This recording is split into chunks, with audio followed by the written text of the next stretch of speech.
আর এটা কুদরতিও নেই, কুদরতের থেকে হয়েছে, মানে স্বাভাবিক নিয়ম হয়ে গেছে এমন না, এটা কনস্পিরেসি ছিল। আর এটা কংগ্রেসের উপরের সারির নেতাদের যারা স্পন্সার্ড ছিল। তাই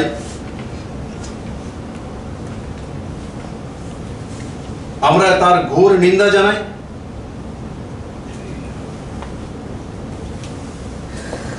আর এতে প্রমাণিত হয়ে যাচ্ছে যে দেশের যশস্বী প্রধানমন্ত্রী মাননীয় নরেন্দ্র ভাই মোদীজির জীবন সুরক্ষা নিয়ে সেদিন পাঞ্জাবের কংগ্রেস সরকার সুপরিকল্পিতভাবে খালিস্তানি উগ্রবাদীদের সঙ্গে নিয়ে মাননীয় প্রধানমন্ত্রীজির জীবন বিপন্ন করার জন্য রাজনৈতিক ষড়যন্ত্র করা হয়েছিল, তার আমি তীব্র ধিক্কার জানাই। এবং আজকে দেশবাসীর কাছে আমার মিডিয়ার বন্ধুদের মাধ্যমে যে স্টিং অপারেশন করে, যেটা একটা বড় প্রাইভেট চ্যানেল পুরো দুনিয়ার সামনে তুলে ধরেছে আমার সাংবাদিক বন্ধুরা, তার মধ্যে দিয়ে প্রমাণিত হয়ে গেছে যে কংগ্রেসের উচ্চ নেতৃত্ব সোনিয়া গান্ধীজি বসে নাটক করছেন, আর ওনার সমস্ত নেতৃত্বরা সেই ষড়যন্ত্র নিয়ে মাননীয় প্রধানমন্ত্রীজিকে পাঞ্জাবে ওনার জীবন বিপন্ন করার জন্য সুনিয়োজিতভাবে পরিকল্পনা করেছিলেন। কিন্তু 130 কোটি ভারতবাসীর আশীর্বাদের কারণে মাননীয় প্রধানমন্ত্রীজি জীবন রক্ষা করে সেখান থেকে ফিরে এসেছেন।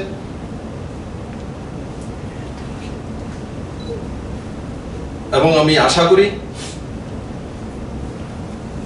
সমস্ত ভারতবাসী তার যোগ্য জবাব দেবে এবং মাননীয় প্রধানমন্ত্রীজির দীর্ঘায়ু কামনা করবে। যদি কাউকে কিছু প্রশ্ন থাকে আমাকে জিজ্ঞেস করুন। স্যার, আপনি ষড়যন্ত্রের অভিযোগটা আনলেন, কি মনে হয় হঠাৎ করে এই ষড়যন্ত্র কেন? দেখুন, আমরা বারবারই বলছি, ষড়যন্ত্র প্রথমবারই মোদীজির বিরুদ্ধে হয়েছে তেমন নয়। মাননীয় প্রধানমন্ত্রী যখন মুখ্যমন্ত্রী ছিলেন তখনও ষড়যন্ত্র করা হয়েছিল, তখন ওনার উপর ভুয়ো কেসে ফাঁসিয়ে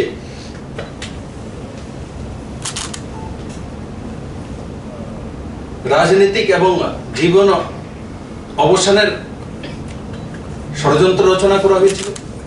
আর তারপরে সেগুলো প্রমাণিত হয়েছে। তৎকালীন সময় যেই কেসগুলো মাননীয় প্রধানমন্ত্রীদের উপর লাগানো হচ্ছিল, পুরনো ইউপিএ সরকার থাকতেই সিবিআই তার মধ্যে ক্লিন চিট দিয়েছে। আমাদের সরকার আসার পরে দিয়েছে তেমন নয়, ইউপিএ সরকার থাকাকালীন। তো ষড়যন্ত্র মাননীয় প্রধানমন্ত্রী যে দিল্লিতে এসে প্রধানমন্ত্রী হওয়ার পরে শুরু হয়েছে তেমন নয়। মাননীয় প্রধানমন্ত্রী জবে থেকে সেখানে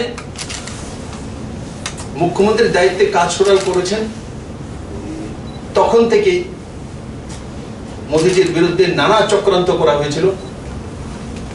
কিন্তু জনতা সর্বোপরি, মাননীয় প্রধানমন্ত্রী বারবার জনতার দরবারে গিয়েছেন এবং আজও ভারতবর্ষের 130 কোটি জনতা মাননীয় প্রধানমন্ত্রীজির সঙ্গে রয়েছে এবং ওনার জীবন রক্ষিয়ে থাকবে। একটা প্রশ্ন, পশ্চিমবঙ্গে বিধানসভা নির্বাচনের আগে আমরা দেখেছিলাম যে আপনাদের দলের প্রেসিডেন্টের উপর আক্রমণ হয়েছিল, এবার প্রধানমন্ত্রীর উপর পাঞ্জাব নির্বাচনের আগে ওনার কোথাও না কোথাও কি এগুলি কানেক্টেড মনে হচ্ছে আপনার? মানে ষড়যন্ত্রটা কি কোনো একটা নির্দিষ্ট স্থানের নাকি বিরোধী রাজনৈতিক দলগুলির মনে হয়? দেখুন, এগুলো ভারতবর্ষের রাজনৈতিক যে ব্যবস্থা তার মধ্যে কোনোদিনও ছিল না।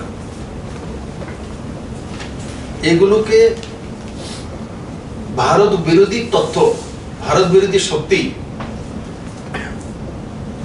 তাদের সঙ্গে যোগ সোজের কারণে সেগুলো করা হয়ে থাকে। পাঞ্জাবের ঘটনা তো প্রমাণিত, খালিস্তানের তো ওপেন বলছে। আর পশ্চিমবঙ্গে কি হয়েছে, কে চালাচ্ছিল, কেন হচ্ছে, কে তাদেরকে ফান্ডিং করছিল, সেটাও উজাগর হয়ে গেছে। তার জন্য আমরা পুরো ভরসা করি ভারতের আপামর জনতার উপর, আমাদের জুডিশিয়ারি ব্যবস্থার উপর, আমাদের মিডিয়ার উপর। আজকে দেখুন না, আমাদের একটা বড় মিডিয়া হাউসই তো সেটা উজাগর করেছে। এটাই আমাদের শক্তি। আমি আশা করি তার যোগ্য জবাব ভারতবাসীদের। রাজা খর আগুলি নিশমি কৃষাননি কক্তুম চিনি খরাং।